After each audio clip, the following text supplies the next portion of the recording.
जय हिंद दोस्तों, स्वागत है आप सबका एक बार फिर से आपके अपने YouTube चैनल नॉलेज ग्रंथ में। आज हम आपके लिए एक इम्पोर्टेंट वीडियो लेके आए हैं जो आपके एग्जाम की दृष्टि से बहुत ही ज़्यादा महत्वपूर्ण होने वाला हो। लास्ट ईयर भी यूपीएससी में ड्रोन से रिलेटेड उसके उपयोग से रिलेटेड एक क्वेश्चन पूछा गया था। तो आगे भी इसके आने की संभावना है। जैसे जैसे टेक्नोलॉजी बढ़ रही है तो हमारे लिए काफ़ी टफ होता जा रहा है उनको पढ़ना समझना, और एग्जाम में उनके क्वेश्चन आने की संभावनाएं काफ़ी बढ़ जाती हैं जो आपका टेक्नोलॉजी वाला पार्ट होता है उनसे। ठीक है, तो अभी हम आपको बताने जा रहे हैं कि गवर्नमेंट ऑफ इंडिया ने, मिनिस्ट्री ऑफ सिविल एविएशन ने एक न्यू ड्रोन पॉलिसी लाई है 2021 की, जिसने काफ़ी आसान कर दिया है अब इंडिया में ड्रोन को उड़ाने के लिए, ड्रोन के उपयोग के लिए। तो आगे हम समझेंगे क्या होता है ड्रोन, क्या इसका उपयोग है और किस तरह से हमारे लिए यूजफुल होने वाला है, इस पॉलिसी में क्या क्या चेंज किया गया है।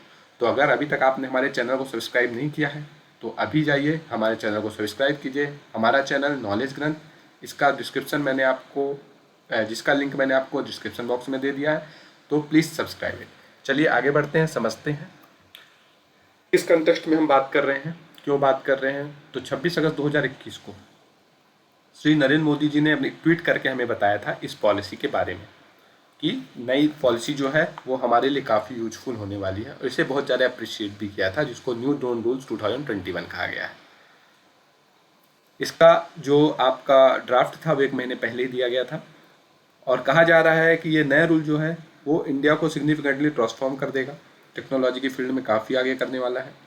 तो इसलिए हमारे लिए समझना ज़रूरी है। तो एक गैजेट नोटिफिकेशन के द्वारा गवर्नमेंट ऑफ इंडिया ने बोला था कि सिविल एविएशन मिनिस्ट्री ने नया ड्रोन रूल 2021 को पास कर दिया है, जो आपका पहले यूएस रूल था जिसको अनमैन्ड एयरक्राफ्ट सिस्टम रूल 2021, इसको रिप्लेस कर दिया गया है। ठीक है, तो आगे समझते हैं क्या चेंजेज हैं। क्या उससे पहले हमें समझना होगा कि क्या होता है ड्रोन। ड्रोन को अगर इन सिंपल वर्ड में कहें, टेक्नोलॉजिकल टर्म में कहें, तो इसको अनमैन्ड एयरक्राफ्ट व्हीकल कह सकते हैं। अनमैन्ड एयरक्राफ्ट का मतलब होता है कि इंसान उसके अंदर बैठा नहीं होगा, बट उसको रिमोटली कंट्रोल करेगा। जैसे आप नए एयरक्राफ्ट देखते हैं, हेलीकॉप्टर देखते हैं, पायलट उसके अंदर बैठ कर उसको कंट्रोल करता है, बट ये ड्रोन्स के लिए इनका जो पायलट्स होगा वो ग्राउंड पे एक रिमोट के जरिए इसको कंट्रोल करने की कोशिश करेगा। इसको हम यूएवी भी कहते हैं, जिसको अनमैन्ड एरियल व्हीकल भी कहते हैं, या अनमैन्ड एयरक्राफ्ट सिस्टम यूएस भी इसको कहते हैं। इन सिंपल टर्म में कहा जाए कि एक टाइप का रिवोट है, आर्टिफिशियल इंटेलिजेंस के अंदर ही आता है। अगर आप रोबोट पढ़ेंगे तो आपको करीब 6 टाइप के रोबोट मिलेंगे, जिसमें अगर आप फ्लाइंग रोबोट्स पढ़ेंगे तो फ्लाइंग रोबोट ड्रोन होता है।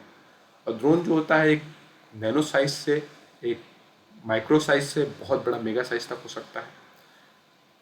बहुत ड्रोन का उपयोग आजकल किया जा रहा है मिलिट्री पर्पज़ के लिए, काफ़ी न्यूज़ में रहता है।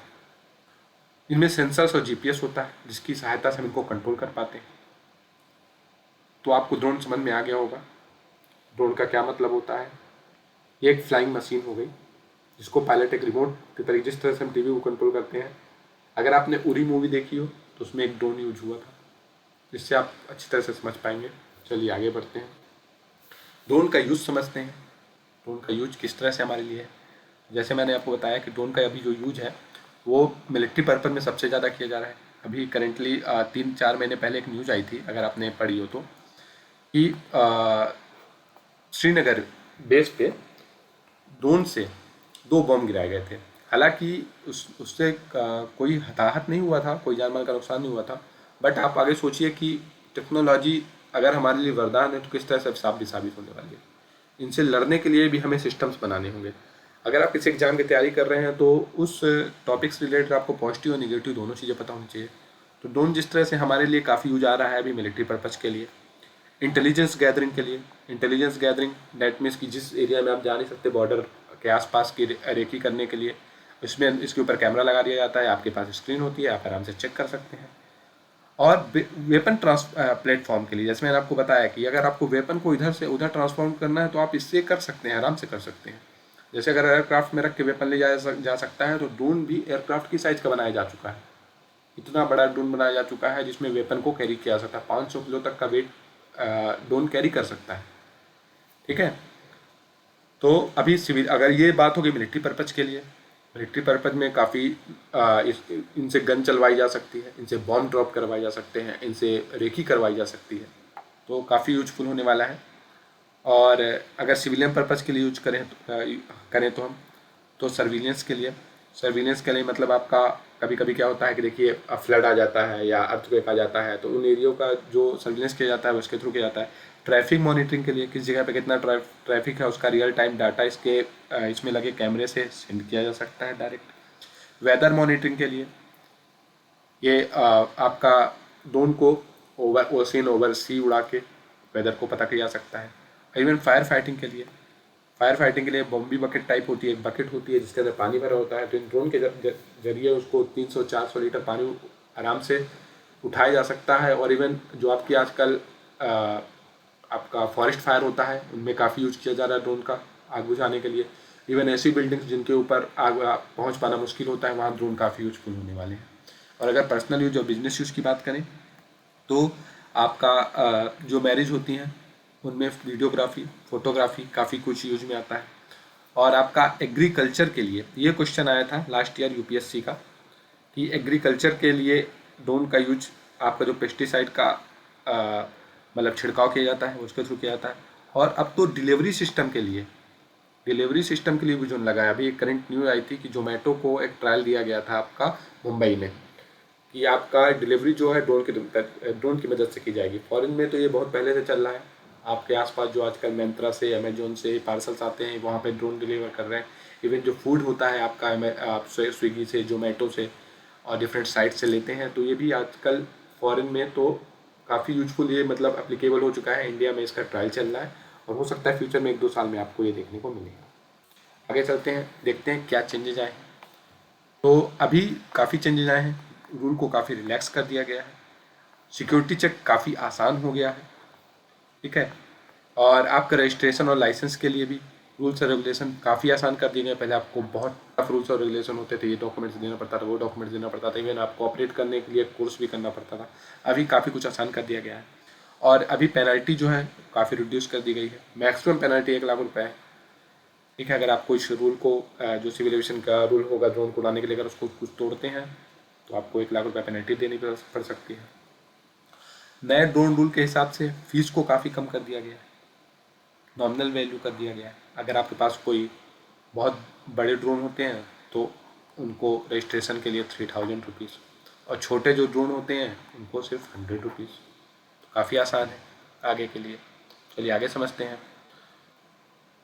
ड्रोन को कॉरिडोर बनाया जाएगा। कॉरिडोर का मतलब क्या होता है, एक पर्टिकुलर एरिया, जैसे कोई एयरक्राफ्ट फ्लाई करता है उसका एक रूट होता है। जैसे आप कोई गाड़ी ड्राइव करते हैं तो आपके पास एक रोड होती है, उस तरह ड्रोन को ऑपरेट करने के लिए भी एक रोड टाइप बनाई जाएगी स्पेस में, ठीक है। जिसके अंदर ड्रोन रहेगा उस कॉरिडोर को डिवाइड किया जाएगा ग्रीन जोन में, येलो जोन में और रेड जोन में, जो आगे हम पढ़ेंगे। तो जिससे कॉरिडोर के बनाने से क्या होगा, आपको जो कार्गो डिलीवरी होती है, छोटे छोटे पार्सल्स होते हैं, वो आपको डिलीवर किए जा सकेंगे आसानी से, अनमैन्ड तरीके से, ठीक है।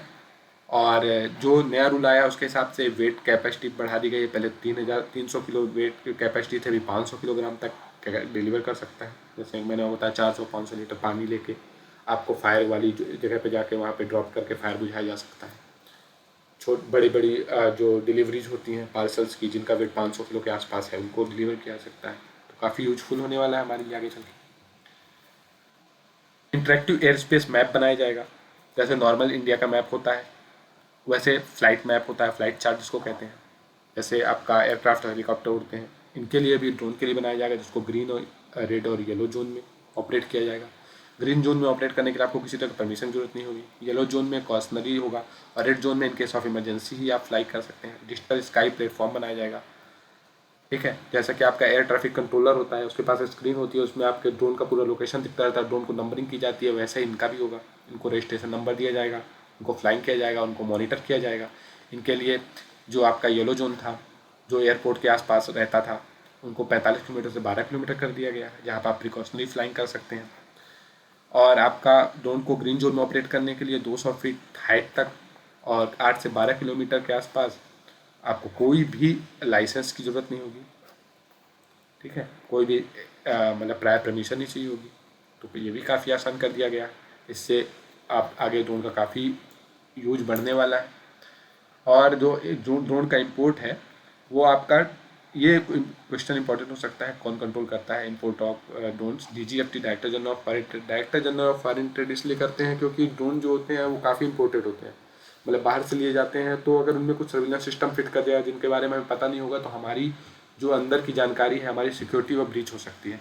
तो इनका जब भी ड्रोन आएंगे इनका प्रॉपर चेकअप किया जाएगा। कहेंगे इनमें कोई कैमरा फिटेड है, कोई सेंसर ऐसा तो नहीं फिटेड है जो इसकी रिकॉर्डिंग जो है जो मैन्युफैक्चरिंग कंपनी को भेजेगा, फिर वहाँ की कंट्री जो है उसको यूज़ कर लेगी हमारी सिक्योरिटी ब्रीच के लिए या हमारी पर्सनल इन्फॉर्मेशन के लिए। इसलिए director general of foreign trade को ये रिस्पॉन्सिबिलिटी दी गई है। और अभी जो आपका पहले से यहाँ पे ड्रोन है वो काफ़ी इस रूल के हिसाब से अभी रेगुलाइज किए जाएंगे। इनके लिए पुराना रूल अप्लीकेबल अब नहीं रहेगा।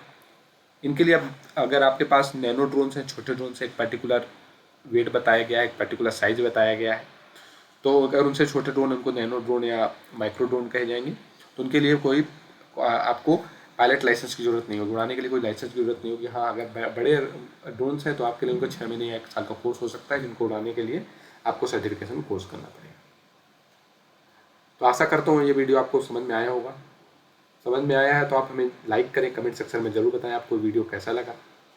और हमें अभी जाके फॉलो करें। आप हमें यूट्यूब पे, इंस्टाग्राम पे, टेलीग्राम पे नॉलेज ग्रंथ के नाम से हमारा चैनल है, फॉलो कर सकते हैं।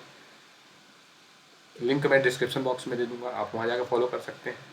और आपके पास अगर कुछ टॉपिक है जो आपको समझ में नहीं आता है तो हमें कमेंट सेक्शन में ज़रूर बताएं, हम उस पर वीडियो ज़रूर बनाएंगे। और आपको अगर इससे रिलेटेड कुछ डाउट है या मैंने आपसे जो भी क्वेश्चन इसमें 1-2 पूछे उनके आंसर आप ज़रूर दीजिएगा। कि इंडिया ने अभी गगनयान मिशन के लिए एक रोबोट बनाया, उस रोबोट का नाम क्या है? और ये क्वेश्चन आपके एग्जाम में आने की संभावनाएं बढ़ जाती हैं। तो thank you for watching. God bless you all.